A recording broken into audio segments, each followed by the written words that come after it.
Si le peuple burkinabé n'était pas sorti massivement dans les rues jusqu'à aujourd'hui, Blaise Compaoré serait toujours au pouvoir au Burkina Faso. Marre avec Blaise, on a marre avec Blaise. Qui s'aville, qui s'en aille, qui nous fait sa paix. Le Burkina n'a pas Blaise seulement. Le Burkina a des fils pour gouverner.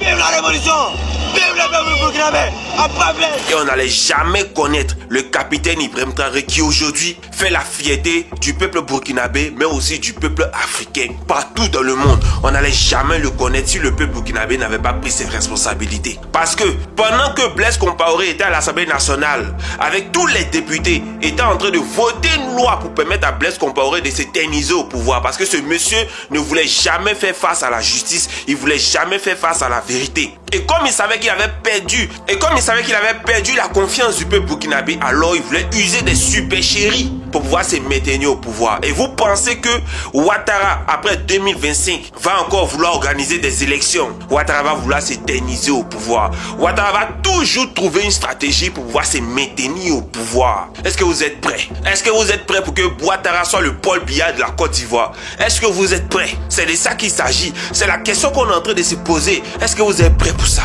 Famille, si on ne prend pas nos responsabilités, Ouattara va toujours trouver une manière. Chaque 5 ans, il va trouver une manière pour pouvoir s'éterniser au pouvoir. Je vous parle, vous n'écoutez pas. Je vous parle, vous n'écoutez pas. Et si vous parlez, vous pensez que c'est amusement. Regardez autour de vous ce qui est en train de se passer. Un grand changement. Il n'y a que la Côte d'Ivoire qui est absente. Ivoiriens, c'est à nous de prendre nos responsabilités.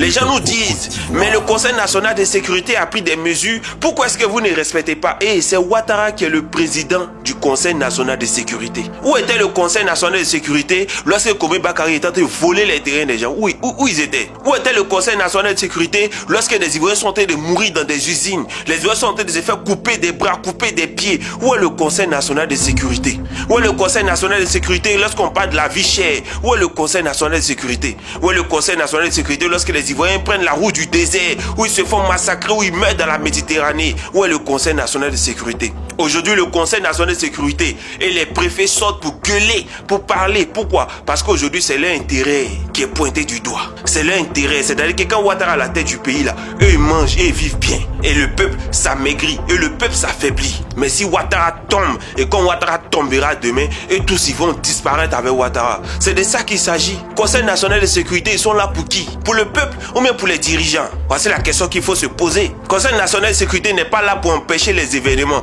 Conseil national de sécurité est là pour assurer la sécurité des événements. C'est de ça qu'il s'agit. Et demain, c'est un grand événement. Et on a besoin du Conseil national de sécurité pour sécuriser les Ivoiriens qui vont aller poser des questions à Ouattara. Il y a quoi dedans? Ouattara dit qu'il était élu par les Ivoiriens, non? Les Ivoiriens veulent lui poser des questions. Les Ivoiriens veulent savoir est-ce qu'il est sûr de sa bêtise de vouloir faire un 4e mandat. Voici la question qu'on va lui poser. 2e mandat de la 3e République, vous croyez à ça? Dans 5 ans, on va nous parler de quoi? Après un mandat de la 10e République. Et on va s'asseoir chaque 5 ans. Ouattara va sortir toujours un lapin de son chapeau. Celui qui est absent demain, là, faut pas venir se plaindre en 2026. Mais de toutes les façons, personne ne se plaindra parce que Ouattara va dégager. Parce que tous les fils et filles de la Côte d'Ivoire, du nord au sud, de l'est à l'ouest, en passant par le centre, nous tous on est warriors de Ouattara. Cette marche de demain là, ce n'est pas une histoire d'Abidjan, c'est une histoire de toute la Côte d'Ivoire. Je dis bien toute la Côte d'Ivoire. Peu importe là où vous êtes demain, que tu sois à Man, que tu sois à Biankouman, que tu sois à Bleu-le-Quin, que tu sois à Boisflé, peu importe où tu es demain, dans la zone de l'ouest, Ouattara veut nous mettre la honte là-bas. Il veut montrer qu'il nous a vraiment mis à terre, il n'y a pas de problème. Chers parents de Daloa, demain la sortie en tard, allez-y le huer, allez-y le honni, allez-y le siffler, allez-y montrer à Ouattara qui n'est rien, qui vaut rien, qui doit dégager. C'est de ça qu'il s'agit. Toute la population de Daloa, de Gagnoa, de Soubré, des Atri, tout le monde, là où Ouattara va faire sa campagne, allez lui dire qu'il n'est pas le bienvenu, allez le chasser, allez-y le huer, allez-y crier sur lui, allez-y vomir Ouattara demain. Jeu qu'il a commencé, on va l'aider à terminer. Ouattara c'est terminé pour demain et c'est une nouvelle Côte d'Ivoire qui commence à partir de lundi. On est ensemble, famille. Benito Pro Côte d'Ivoire.